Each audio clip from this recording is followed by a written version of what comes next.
Řekni mi to do očí, už nemám čas na hry, na ty falešné tváře, co si nasazují masky. Zklamání bylo dost, zase ležím na dně, mám znovu vstávat ze země, mě to nedává smysl žádný. Moje srdce vypadá jak děravý mentál, tolik ran a jízev, že nevím, jestli bych to ustál. Jeden den je krásně úsměv, vykouzlíš na tváři, ale druhý den zármutek světa na tvé rameno padne a ty mě neslyšíš.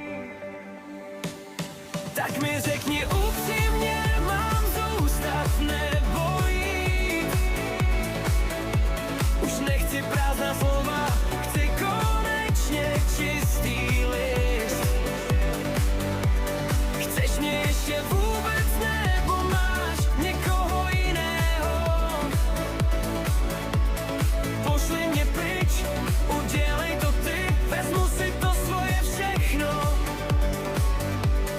Nebudu tu vyznávat cit, písmenek bylo dost. Buď stavíme reálnou zet, nebo spálíme tenhle most.